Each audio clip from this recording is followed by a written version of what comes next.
Let's move back then to item 3, and then after 3 we'll take 17.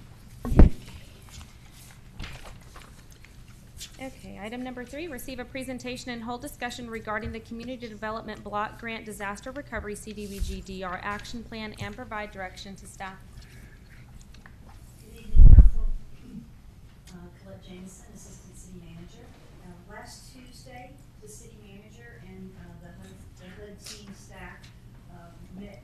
I actually had a conference call with HUD, and they needed more detail before they could move forward on review and hopefully approval. So we've been working very diligently with AECOM, our consultant, and I do apologize that this presentation was not to you sooner. We were working till the very last minute on it. But what we've done is, through all of that work, we've narrowed it down to a few guidance points, and so we'll walk you through that. And also, we will remember that we have to get specific, but if we find, will always have that opportunity within the 6 years to make amendments when we get on the ground, when we start receiving more individualized information or applications, and we can adjust as we go along, but we will have to commit to this detail right now.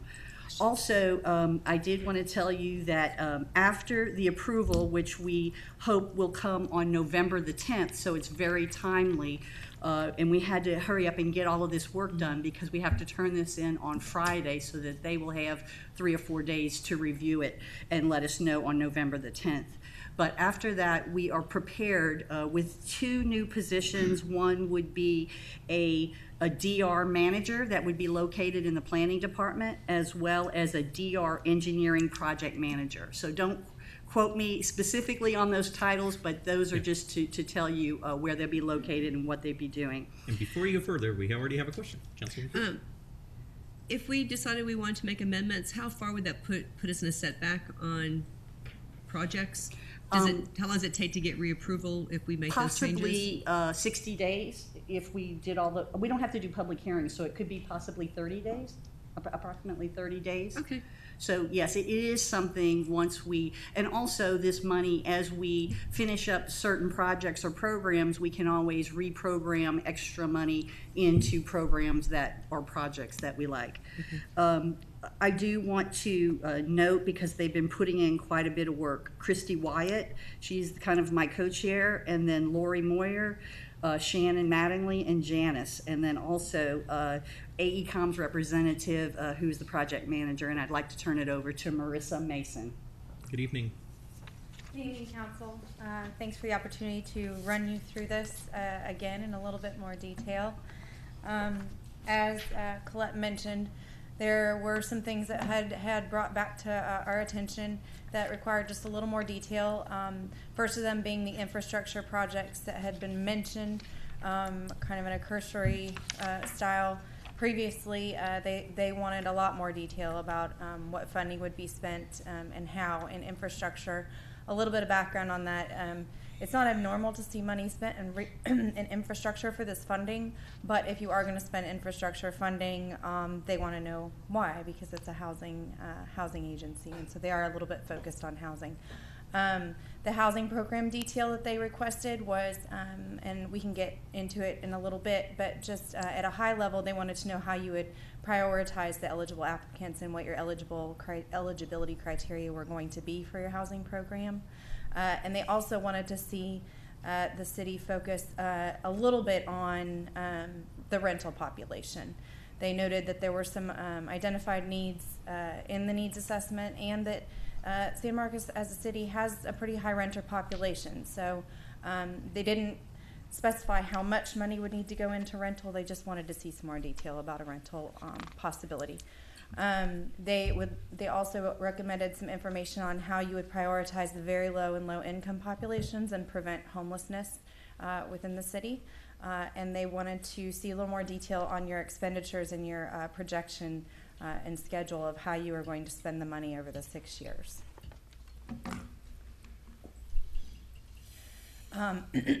Based on the last version of the action plan that was sent to HUD, Council had given direction and approval of $12.5 million in infrastructure projects. And so they wanted to see, as I mentioned, a detailed list of those projects. There is currently an RFP out for project feasibility study. And so I think you'll get probably even heavier into which infrastructure projects will be undertaken out of this exhaustive list that is going to be included in the action plan. The anticipated award of the contract for the feasibility study is January 2017. The study results should be ready by April 2017 and ready to present to council by May of 2017.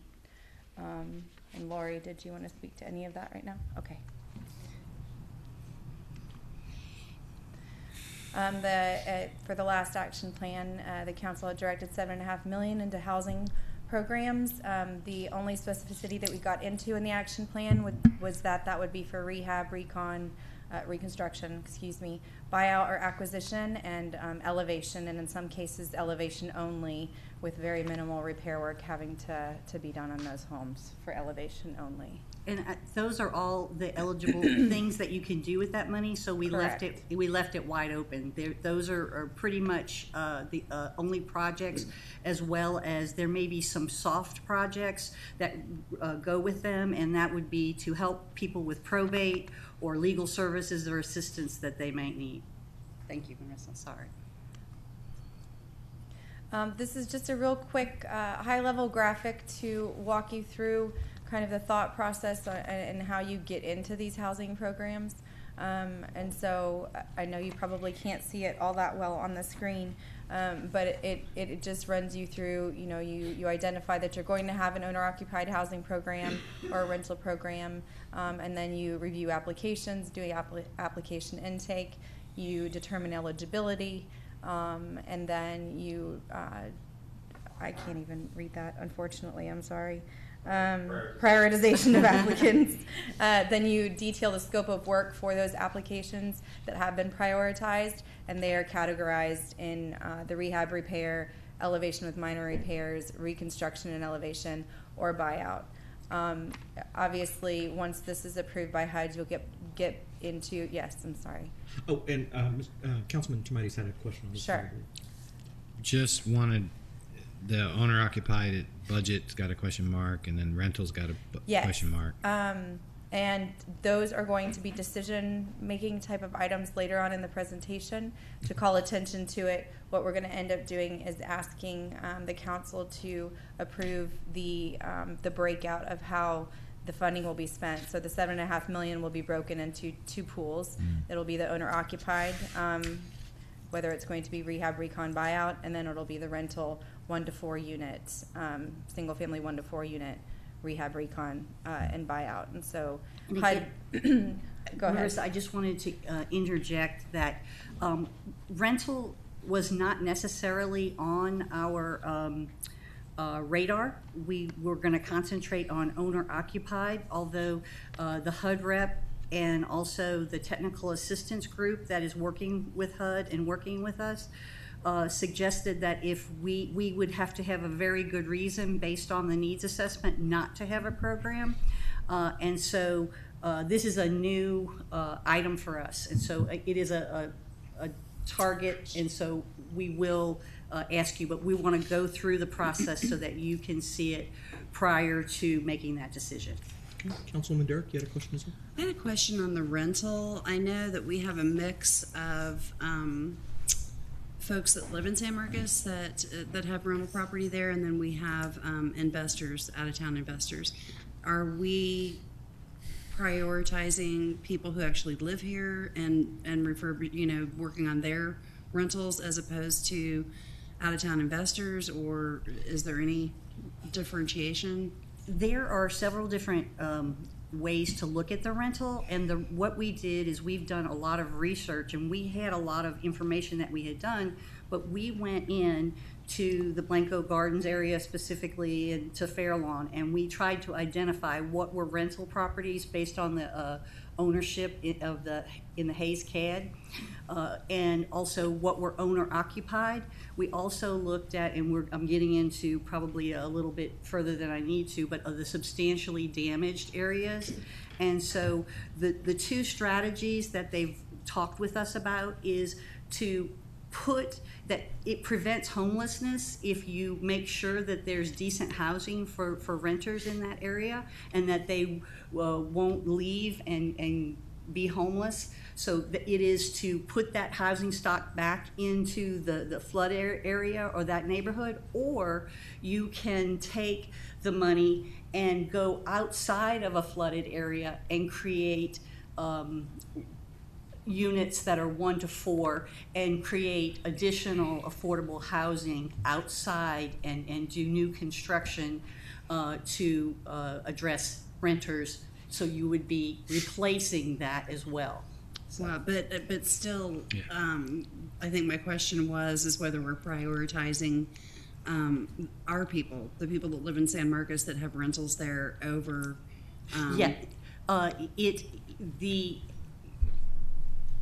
On the rental, it's a little bit, and I'll let Marissa talk to you a little bit about that, but the rental is very hard. The person who owns it, it's just a rental property. There's no discrimination against, where the investor is.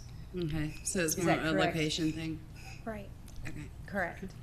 But you will see in the there's- recommendation, you'll see that we are heavier on owner occupied, and some of that is based on some substantially damaged numbers and things of that nature as well. Okay, We'll get so- to that. And I just have one more question. Do you have any area that's outside the floodplain area that you're considering possibly doing the rentals? Not at this time. Okay. Not at this time. All right, thanks. I'm going to have Councilman Tomides, and I'll come to Councilman Gregson. So if I understand, and it's a follow up to Councilmember Durr's question, the HUD is requesting that we add a component for rental property, even though that rental property might be owned by some conglomerate, and we're paying the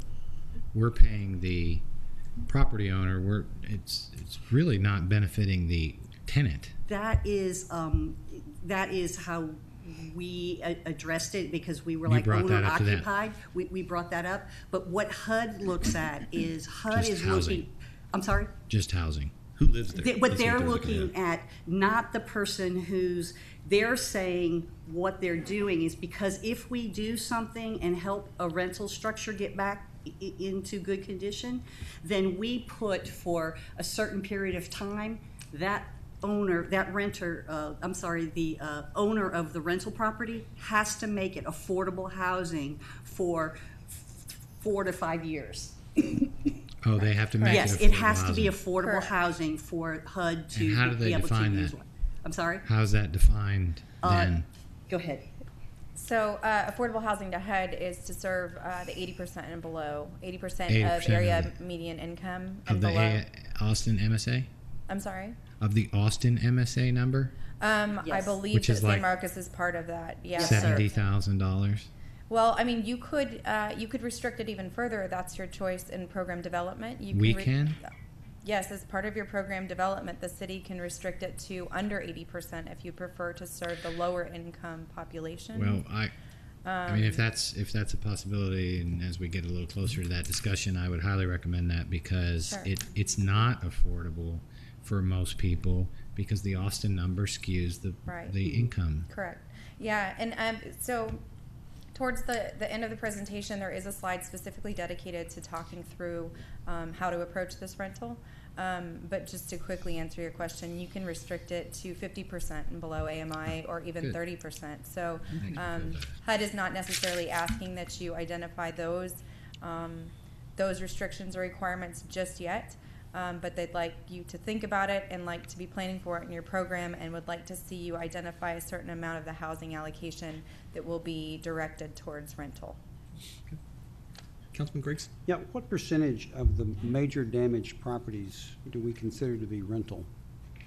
Out of the percentages, what would that be? So we looked at, I believe the total of substantially damaged that were identified in these areas was 135, and then backing out 65 for the manufactured housing units, we were left with 45 that were single-family owner-occupied and 25 that were actually single-family rental. So 2/3, 1/3, something like that? Right. In the program development that you talked about, you said we can determine what levels of incomes we want to work Yes. with. Can we also, to follow up with Councilmember Derek's comment, can we prioritize the application of those dollars to be placed for local ownership rentals? I don't want to answer that question just yet, but I'd be happy to look into it and get you guys an answer. I just don't know that offhand. Right. Thank you. Okay, thank you very Sure. much. Any additional questions at this point? Okay, let's go ahead and move forward. Okay. So now we're going to go through the types of housing activities that are being proposed within the action plan.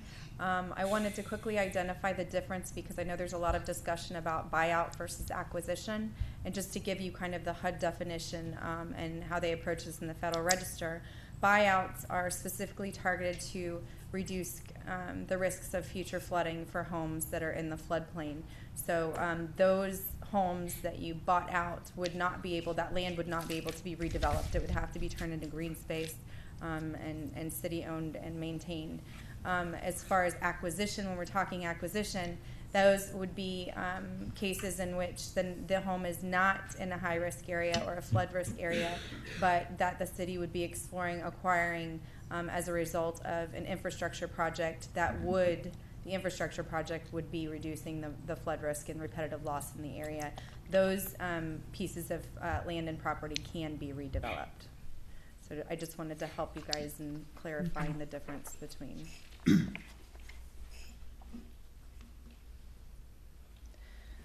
Going into the owner-occupied housing process, which will be rehab, recon, and potential buyout.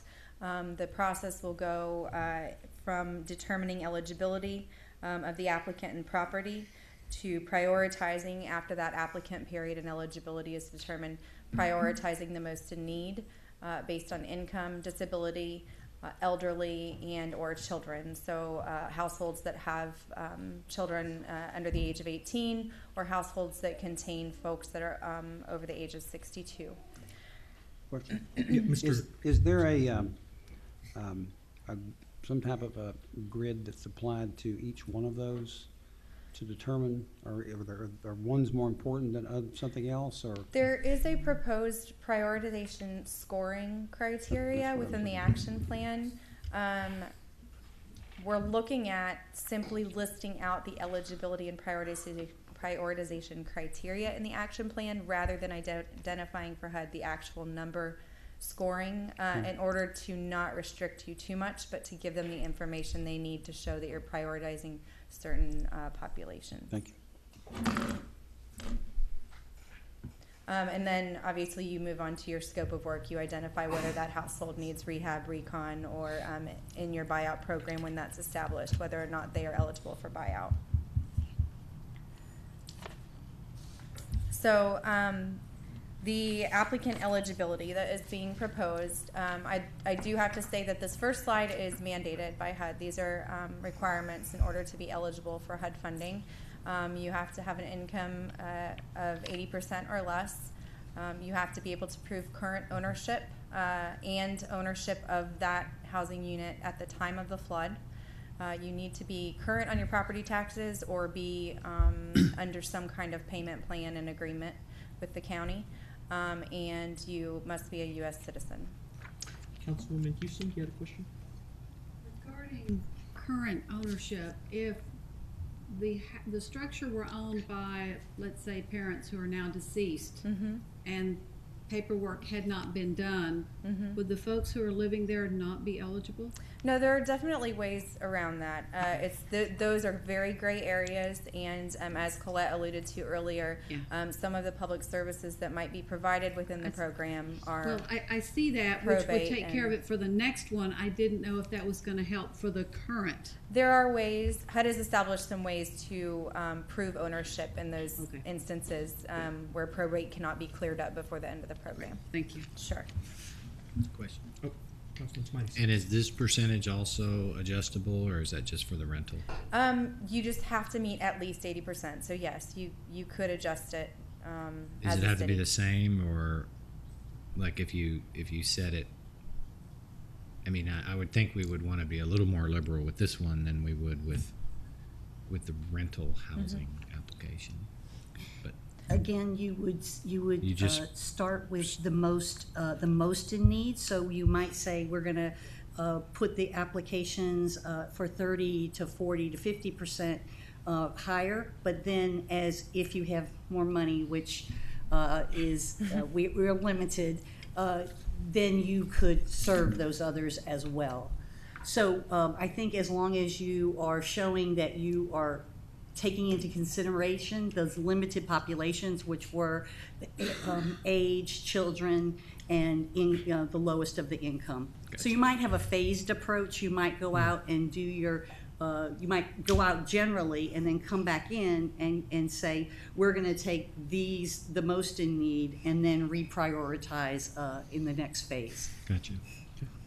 Councilman Gregson. Yeah, I can understand when you're talking about owner occupied, because you can know the characteristics of the family that owns the home, and whether their income, their disability, whether they have children. In a rental situation, you may or may not know who the family that you're going to be targeting is going to be. So how do you, and maybe that'll be discussed later when we get to the rentals part, but There's a lot of monitoring. So Yeah. with the rental, that means that every year staff would have to monitor to make sure that that renter, we would be required, income. we would require them to see that those people are on the lease and that they qualify. So all of the housing programs are very much more intensive than some of the infrastructure projects. I guess my question was that with the owner occupied, you've linked family to the property. Mhm. With the rental, then you're dealing with a family situation out here that you're not aware of, and how do you link that to need? If there's a rental property, I mean, I know it's really more of a providing an inventory of rental property. The rental is not necessarily based on need, it's based on the need for Rental property. affordable housing. Okay. So it is counterintuitive to the owner occupied. So it's not specifically serving the renters that might have been there before flood, that might be homeless at the time. If the renters That's what I that think are you're trying to get. there, Right, yeah. if Yeah. those renters are still in the house, Mhm. and they, for example, we can work with them, and they would have to be relocated possibly while the work was being done. And so we can work with the renters if they were the renters at the time of the flood. I mean, if you are going to accept applications from landlords and owners of these homes that have renters, there is an obligation, and I guess we can touch on that right now. It's called the Uniform Relocation Act. So whether they were the renters at the time of the storm or not, if an owner of a rental property has tenants and they're going to be required to leave the property during reconstruction or rehabilitation, the city would be responsible for providing rental assistance to that family while they were out of that rental home. So an alternate location to rent from. Additionally, go ahead. Can you explain how we would do that? Because we were so challenged during the floods to even find a rental space for Right. these homes. I mean, so I understand why that rule and regulation be in there, but how would we actually realistically go about doing it would be my question. I think that's something that's going to take a lot of research. I mean, would we end up having to build something, the city? Would we build something ourselves? Yes, and so that is if you want to increase affordable housing, and you can create new construction that would be affordable rental property. And considered a replacement for that unit that you're displacing somebody from. There are it's a very dynamic, there are a lot of options in front of you, and a lot of decisions that you guys are going to have to think through and make as far as how you want to approach this rental program. We were making some suggestions, again, when we get a little bit further in to that rental slide on how to approach that and how to prioritize the most severely damaged so that you guys can bring rental units that are currently offline because they were so destroyed nobody can live there. Bringing those back online quickly might be a way that you think about prioritizing recovering some of your rental housing stock. There's also a 1-for-1 replacement option that you can go through for your public housing. So if you've got public housing units that are in the floodplain, you can reconstruct them or new construct them in another area out of the floodplain and then move those residents in once that construction is complete. I mean, there are just a myriad of ways that you can run this rental program. And that will be the next phase that we would work with you Right. on. I will let you know that when we did the action plan originally, the Housing Authority needed $1 million. They still had 50 units that were, in disrepair. So since that time, so we had, talked about possibly off of the 7.5, $1 million going to that. But since that time, we've gained that money back into the pot because the Housing Authority has completed, I believe they probably lack 6 units.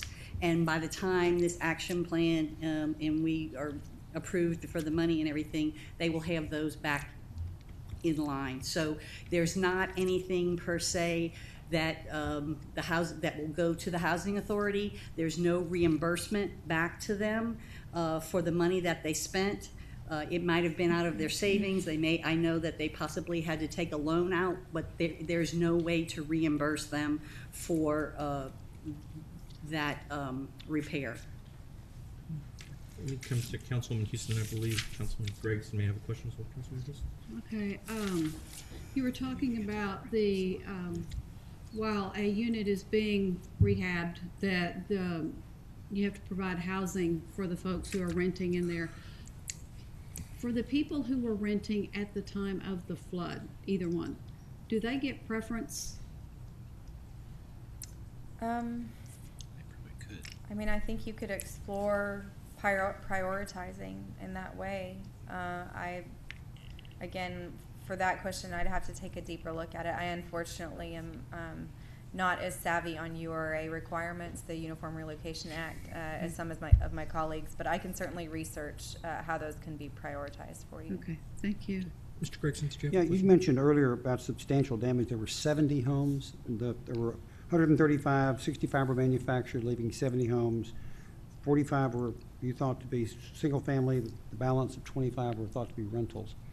In terms of that's 70 homes, I'm assuming that these dollars can be used. If we looked at the most in need, at least in terms of scope of work, these homes would meet that criteria, right? So Correct. That's but correct. then you would go through and look at the individual or family's income and there are other characteristics about the family that lives there, particularly in the single family occupied homes or owner occupied homes, so that would then allow those funds then to go beyond the 70 homes, right?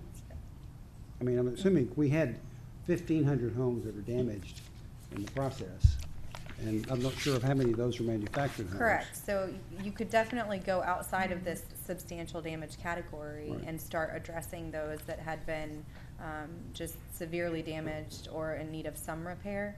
Yes, you could absolutely go outside of this. This was just a way of looking at what units remain that were so damaged by the flooding that they have not been able to come back online yet. I guess the point I was making is that if we're looking at scope of work as or one of these needs elements, that these homes probably are going to be up there on the list. Sure, yes, Okay. I would agree with that. We're not sure, and so when it starts, you go out for applications, so people apply. But I will tell you, and it was on the sheet that we had given you on Friday, but even just for rehab of $45,000 for a unit, we're only looking at, and that's not including buyout or anything, we're only looking at 166 units. So the units, we are going to try to find and do the prioritization and the eligibility so that we can do the most that need it. And we don't know, because some people have gotten the FEMA money and some people have been helped by other people. So we have to look at duplication of benefits, and there's a whole line of things that not everybody's going to need that amount. We were talking to Thomas Monahan of BR3 this week. Janice had set up a meeting, and they were talking about the people that they've been helping. That's about an average of, they were talking about $10,000. Now, remember, some of those were in the county, but they did not get permits. All the labor was free. So you'd have to double or triple that number when you came into the city and all the requirements. I have a question. Okay, we come to Councilwoman Pruitt. For the 65 manufactured homes, are all of those owner occupied or any of those rentals? A majority of those would be rental. That would be, I'm just thinking right by the LCRA substation right there. Okay. That is, I'm not sure how many are in. All of those are rental because the property is owned by one person and they rent those out. So we really have more. We have more people who rent homes than the 25 homes that are rentals. Right. Then, so that number. Yes. I think that would be So the 25 important is too. a stick-built single family. Yeah. That does not We include think the there's, we think, and remember, when we talk about the 45 and the 25, we're talking about just substantially damaged. We Right. had to make some assumptions, but we think that in Fairlawn and Blanco Gardens and all of the housing in that area, that it's possibly owner-occupied 50-50. In the city, in the action plan, based on the census, it was more 70-30, 70% rental. And so when HUD sees those types of numbers, that's why they're now bringing this to our attention and highly recommending a rental program. So we probably need to get to that slide on the rental specific agreements. It seems like there's more questions on the Let's rentals. just jump to that. Well, what I want to get to though is if we have that bigger number of rentals than just the 25 for substantially damaged, because we're looking at probably a good amount of that 65 as Right. well.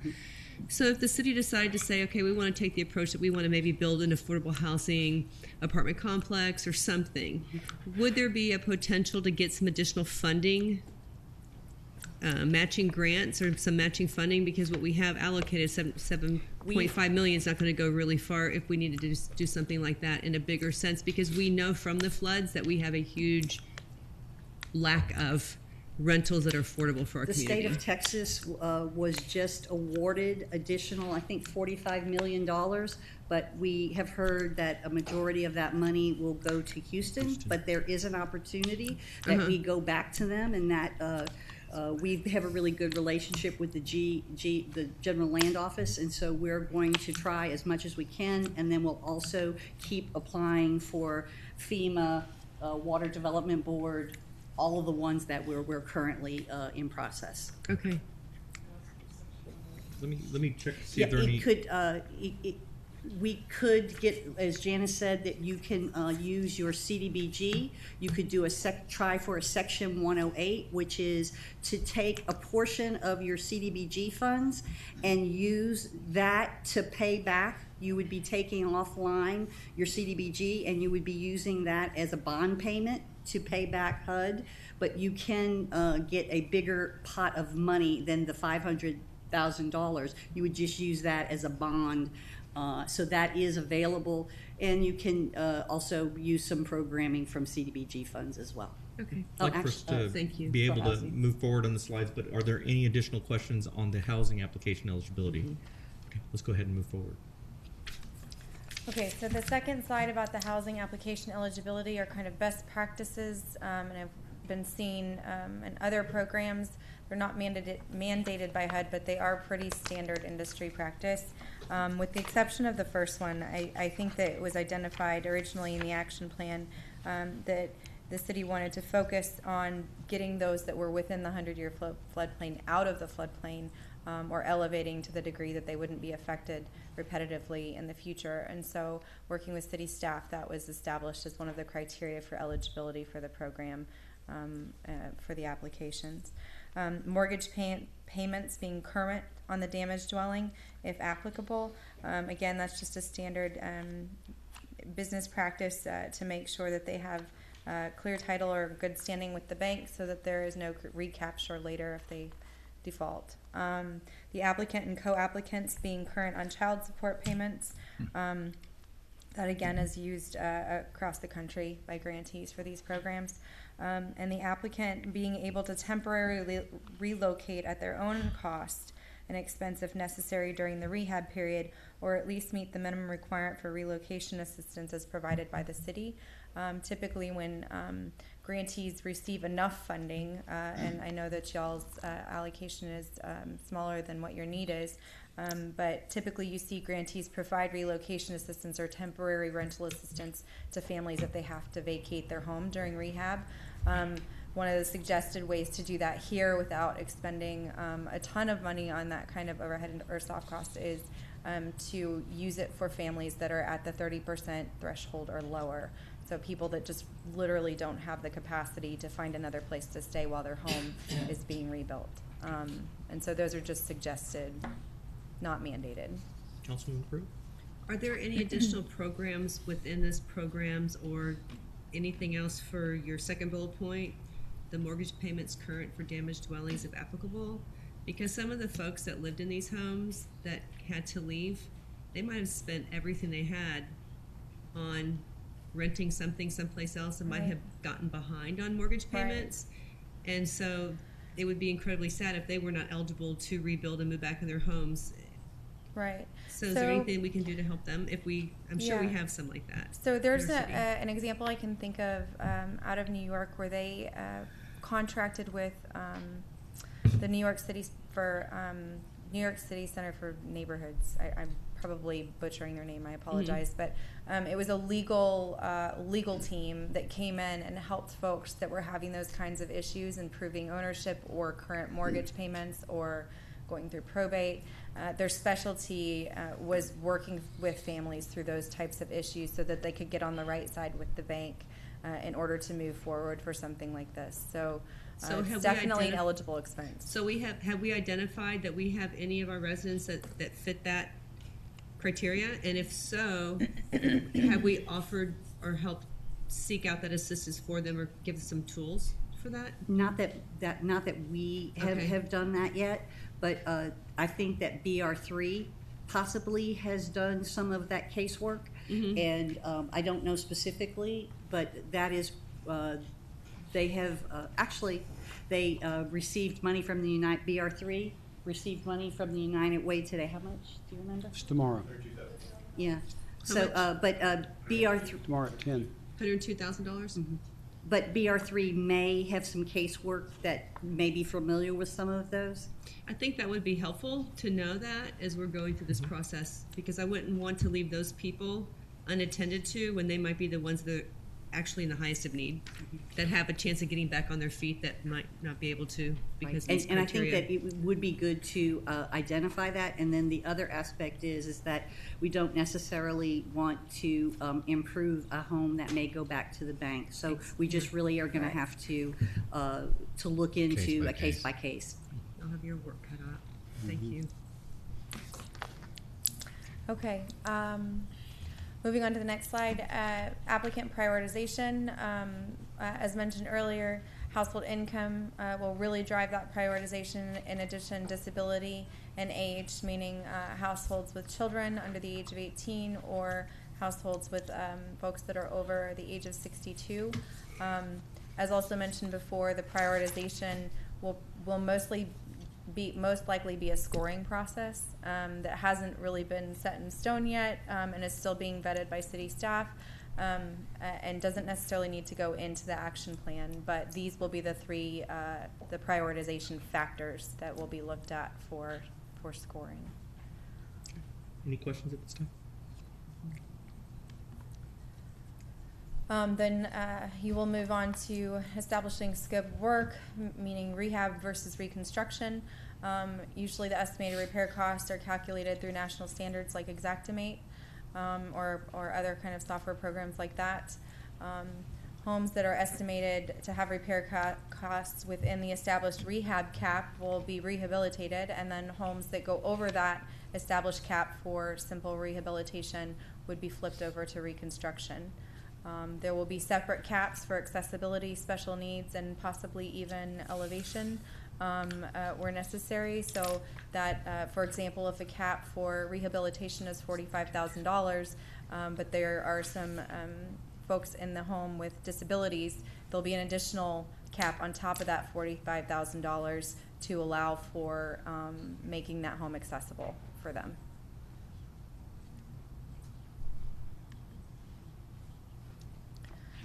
The proposed caps as they stand now, these are just the suggested caps as we ran through kind of what is normal in Central Texas, would be the repair and rehab cap at $45,000, meaning a not substantially damaged home.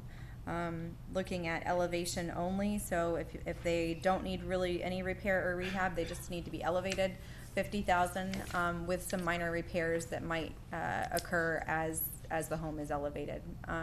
And then for reconstruction with elevation, a cap of $150,000.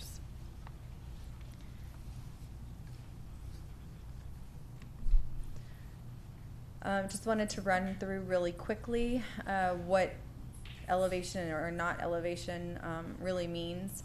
So BFE, or base flood elevation, is reviewed as a part of the environmental review, and a pre-construction elevation certificate will confirm that the current elevation of the structure is where it should be. The federal requirements do specify that if you get to a 50% of the pre-flood value of the home as far as damage when you're doing your inspections, the home must be in compliance with elevation standards and therefore would need to be elevated. Rehabilitation can be elevated above BFE during construction activities, and reconstructions will be built above BFE.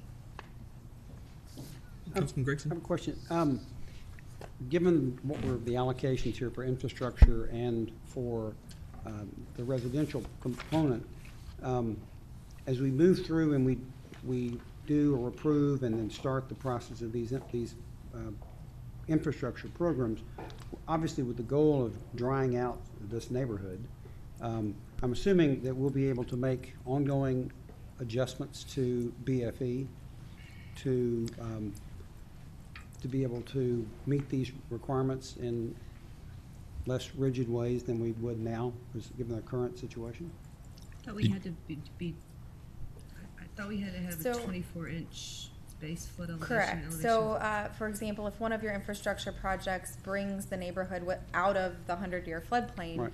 then, the requirements on that home or those homes that you're working on will change as far as needing to be elevated and at what levels. Okay. Given how much time it's taken just to get us to the point where it happened a year ago to get to agreed upon BFEs now, is this the base flood elevation that we determine and get back, or is it ultimately FEMA's approved base flood elevation for this area? Lori, I know that the process right now is to go with the new proposed, correct? Right. So I think what we would do in this process, and Marissa talked about the RFP. The RFP states that the feasibility analysis would go hand in hand with our housing decisions. So what I would anticipate is that if we identified projects that reduce the base flood elevation by a foot, then what we would do is we would go ahead and we would submit that analysis to FEMA under a conditional letter of map revision, and we move forward with that once they approve that assumption in the housing program. So, those are the things we're just going to have to kind of work together. The programs cannot stand alone. They're going to have to be reviewed side by side in order to maximize, I think, the ability to minimize cost. If we wanted to be just conservative all the way and not try to do that, then you just go with the proposed base flood elevations that will be in effect after the first of the year next summer. Well, I would assume, given the limited funds that we have, then we'd want to have those work in lockstep together. Exactly. As we continue to lower the base flood elevation, we could also continue to lower the amount of raising and everything else we have in The that cost process. Exactly. will be Okay, incurred. I was just concerned about, the time between filing that and getting an approval and getting HUD to say okay and getting FEMA to say okay. I'm just worried about the logistics of all that. You'll notice on one of our later slides, we're going to have a timeline and dates And as we go through 2017 and really get into analyzing the infrastructure projects, Okay. there will be analysis on the effect that those projects will have on the neighborhoods, and that will allow us to make determinations on what those future base flood elevations will be, which will affect what elevation those future reconstruction or construction projects, rehab projects would have to meet. Thank you. Thank you. And I understand, I know that I've had discussions with Mr. Miller, is that, we would really like to understand the feasibility so that we can make better decisions, but we also have to weigh and ask your decision and try to come up with some programs that, for the housing aspect, to see if you want to delay those, although we know that maybe there's some need out there. So it's very complicated, and it's a really hard decision. Councilwoman Prue? No, I'm just going to listen for a while. Okay. I'm not going to, yeah. Okay. Want to go ahead and move forward? That's good.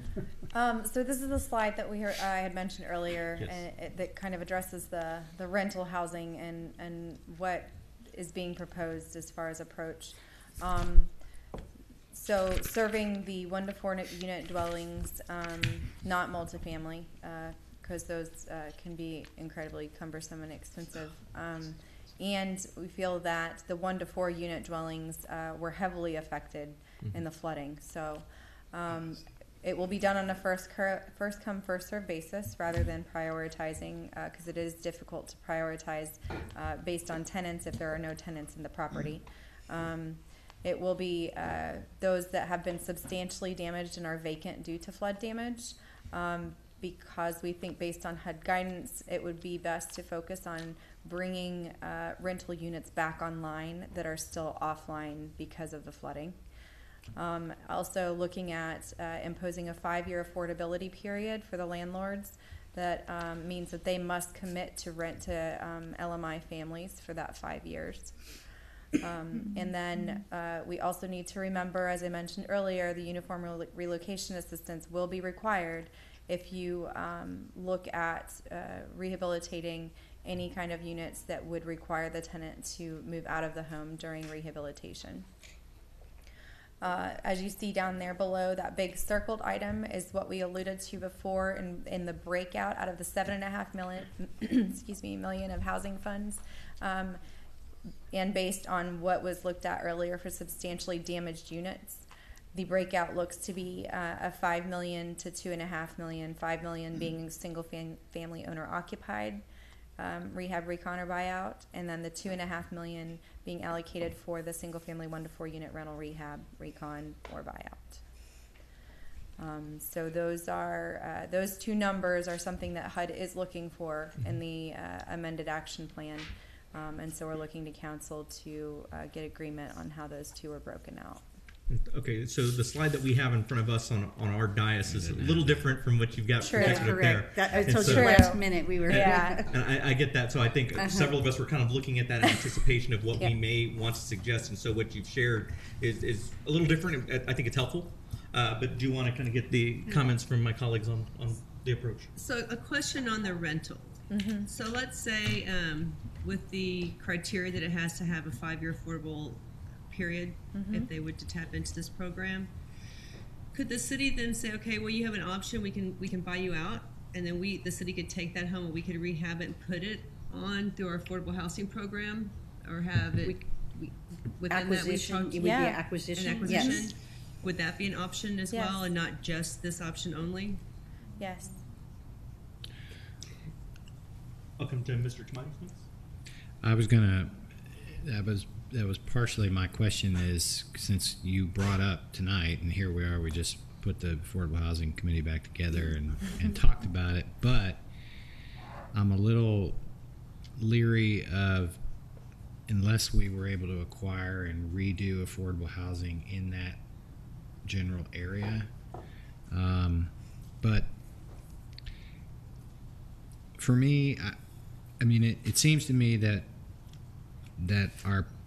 I kind of feel like our priority ought to be the owner-occupied single family, as much as we can. I understand HUD's looking for something, the number I thought of before you got to this slide was less. It was 1.25, 25% of the 7.25 of the 7.25 housing allotment, but only because after being down there, I mean, we saw it flood plus day one, and there were a lot of the trailer homes that were definitely affected in a very negative way, but there was also a lot of the complex, the small duplex separate.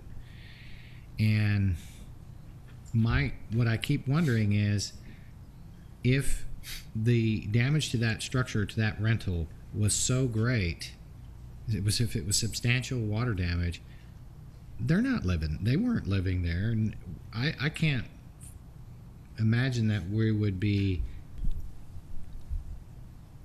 helping out people that were living there during the flood, because pretty much everybody I saw that got flooded, you know this as well, was a mud-filled home, and you couldn't live there. You had to get out while it was drying, and so I just don't see a whole lot of people that were renting that stayed through it, and that would require us to relocate them for rehab.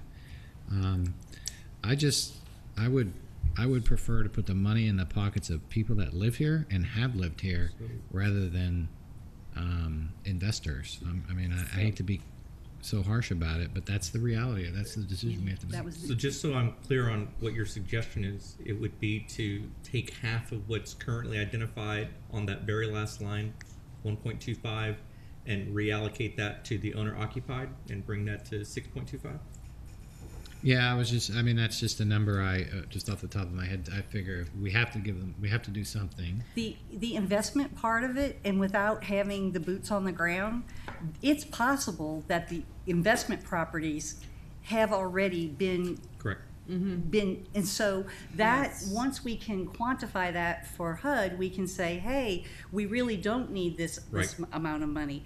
And again, the allocation, what they talked to us about is that if you don't address rental, then we just need to be able to explain very clearly why we are not going to do. If you could just repeat what Grant had said. Yes. So it's not that it's mandatory, but like Colette said, you need to be able to prove up why you're not addressing it. And when you do decide to address it, because quite frankly, this is due by Friday, and I don't know that we'll ever reach the numbers or get enough surveys from the community that were renters to justify not doing it at this point. So the reason that we looked at doing the ones that are currently vacant, just to address that part, was because HUD's main interest is there not being enough affordable housing, and any opportunity to bring that back online makes them happy. So I definitely understand where you're coming from. I just wanted to kind of explain why HUD is so interested in bringing units back online. Let me just jump in and say one last thing. One last, and then I'll come to Councilman. Before it's not always more affordable. True.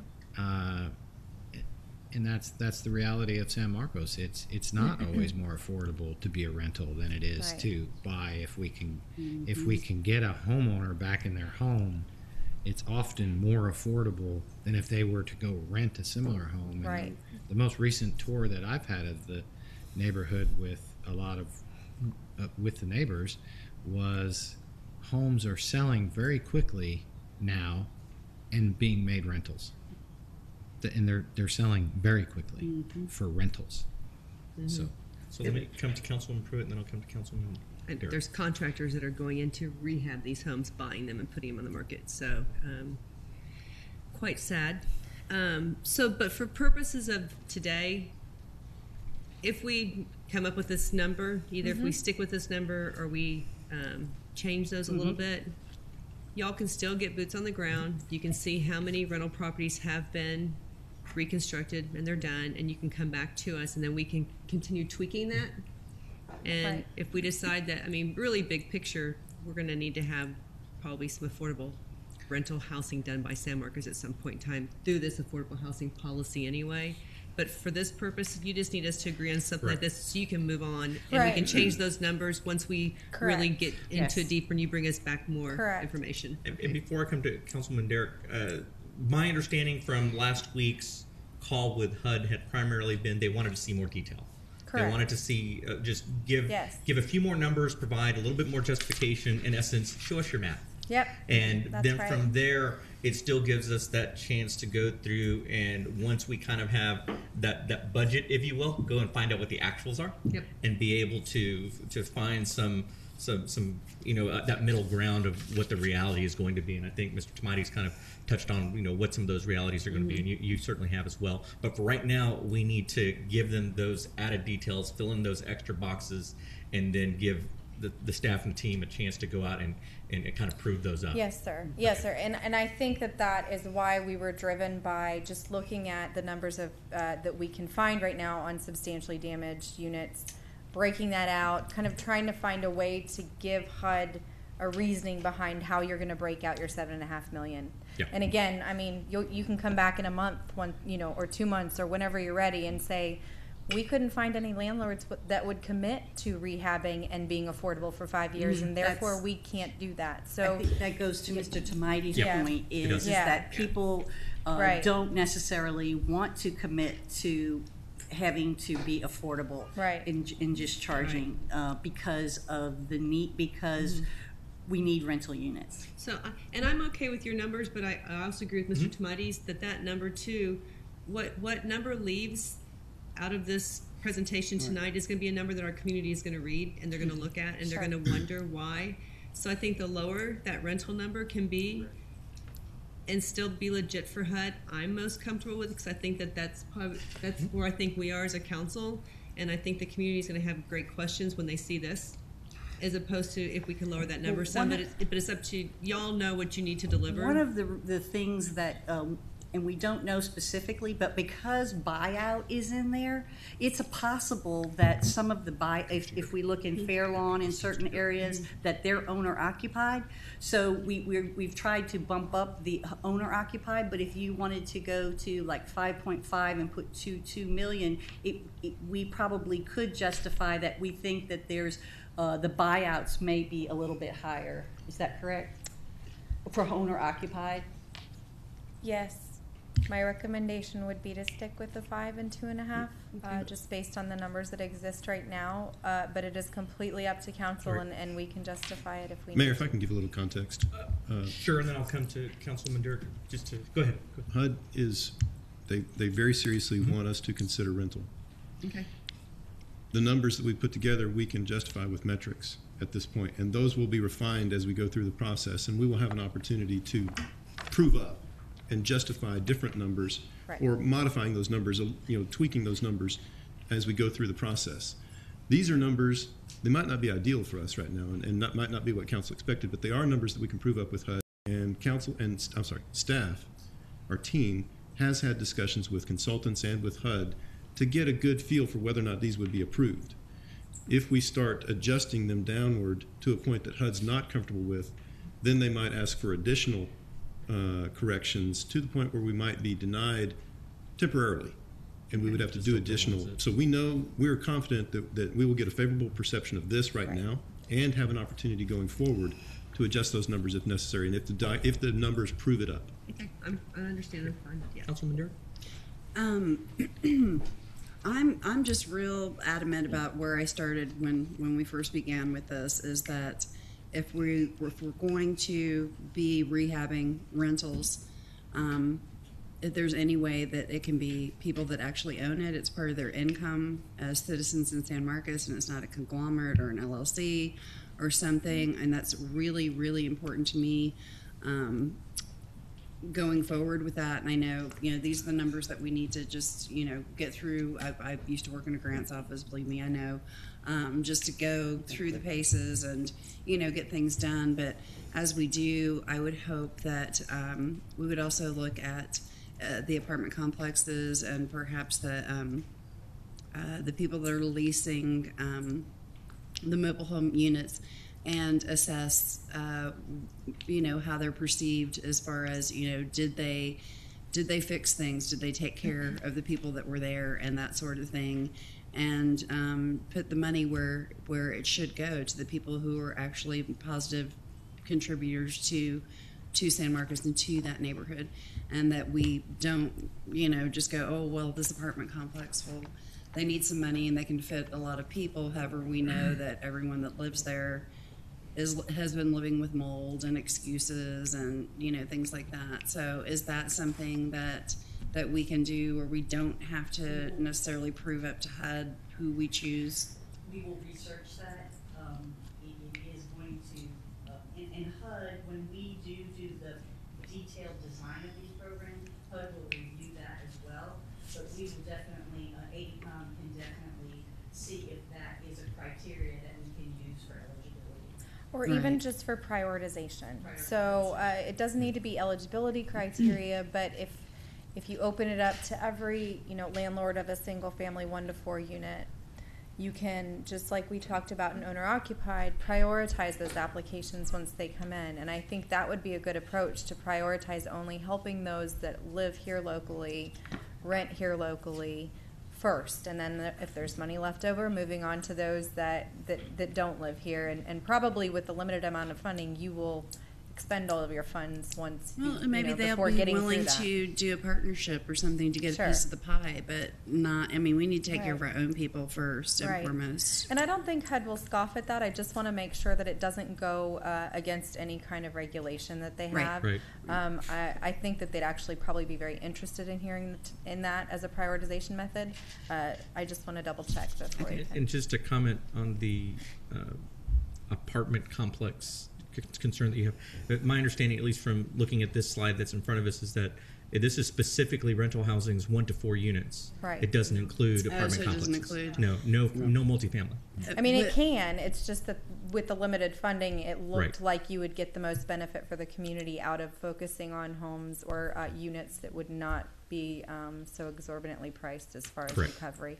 Okay, thank you. Let me come to Councilman Gregson, then I'll come to Councilman Houston. Yeah, the only thing, I guess, what I'm hearing from my colleagues, and I'm in agreement with, is in the development of this, the program development for this, we're going to be very restrictive in allowing those dollars to go out the door, understanding that there is a need for Sure. rental properties, but given the uniqueness of our market place, that we're going to be, that those priorities we're going to have to be squeaky clean and understand where we're coming from Right. to allocate those dollars. Yes, Yeah. sir. Councilman Houston.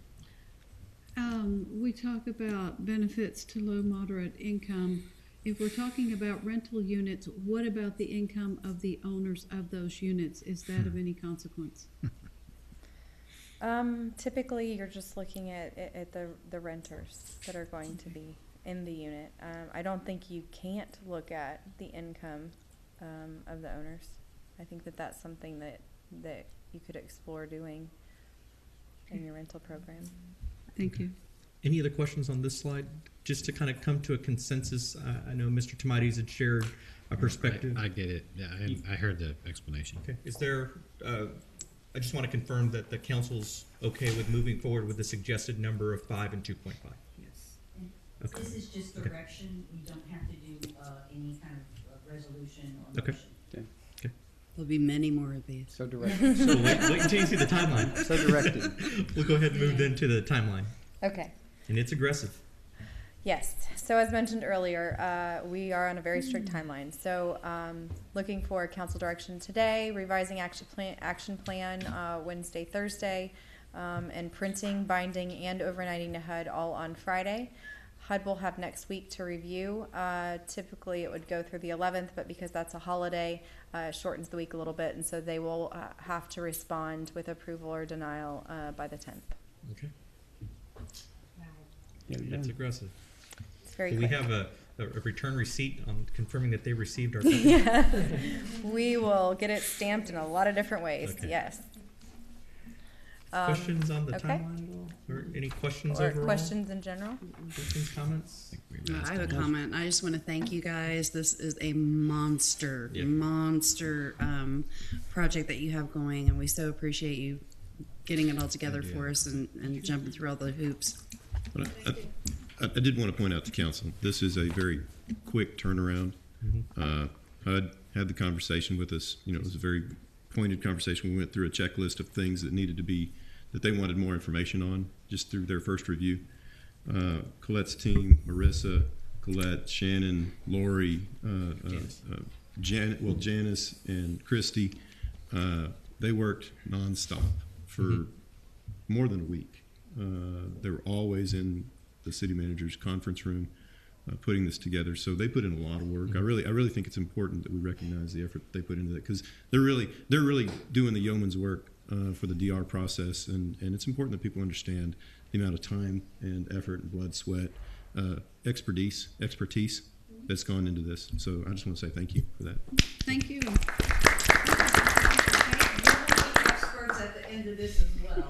And I think I heard Jane say that she's willing to share her cake. Yes, we with can you. offer you So some we have cake, which we will take immediately after we're done Don't with this go anywhere presentation. yet. So don't leave. Just, And celebrate lest I two forget things. ACOM, a lot of good input and guidance on the process. Thank you, sir. okay. Mr. Tomatis, you have a comment? I just wanted to say everything that's already been said, obviously, in kudos to the staff and everybody who's done all this work. But and those of us that went up there, we all remember what the guy told us when he mentioned, you know, this is so incredibly detailed that you're going to have to learn this process in depth, and I think his exact words was, Mayor, you're going to have to know this like upside down, inside out. And I want for the public to also know that this is the quickest response time that could possibly have been accomplished, and that and they should know that these dollars are being spent exactly and precisely on with full authority from HUD. These are not being frittered away anywhere else. They're not being used for pet projects or anything like that. This is specifically going to help the people who were affected in those flooding areas, and to keep those areas drier in the future. And so I think it's important that we continuously reinforce that message to the public as well, because it is so fine-tuned when we try to make a decision. There's so much involvement from HUD. And it is about the citizens, but I will tell you that you are the only council. Everyone else just got the allocation based on the flooding, South Carolina, Houston, but y'all were the only ones who went up there and actually sat in that office. And I don't know that we would have had this money if it was not for Mr. Miller and all of your efforts. So thank you. And I still remember the response from Congressman Doggett and several members of his staff when they called to say, we've got something we want to share with you that is just unbelievable. We've never seen the federal government move this quickly on an allocation of this size and for an individual community. And that's certainly a testament to the talent of all the staff, the folks that were boots on the ground during the event, and the leadership of this council. Really do appreciate everyone working in collaboration to make this happen, and all of our friends for sure that we have up in Washington, D.C., and quite frankly throughout the state of Texas. I mean, beyond just the allocation of these funds and the process that we've gone through, it has been an educational experience, and something certainly I hope that other communities will be able to look back upon in the future in preparation for any events that they may incur for their communities in the future as well. So. I'd like to say, I know that there's many people out there who have a hard time understanding why we have to spend so much of the money on resiliency or preventing floods. That's how we got this money. I mean, that's how this miracle happened, how everyone said, oh my gosh, we've never seen this happen before, because we were strongly committed to fixing the problem, not just repairing the homes so that we could hold our hands out for money the next time there was a flood.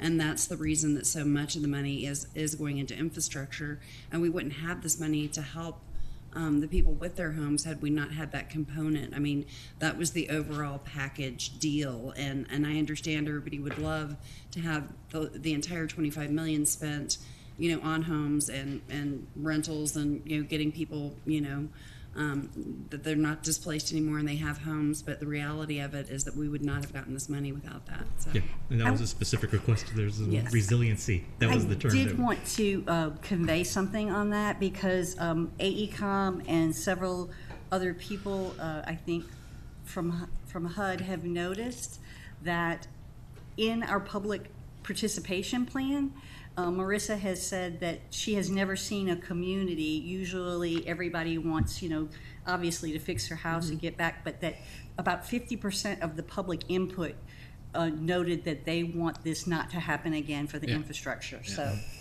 it almost mirrors exactly what the people who were flooded told us. Right. Thank you so much to all of you. Thank Any you. other questions, comments at this time? Thank you.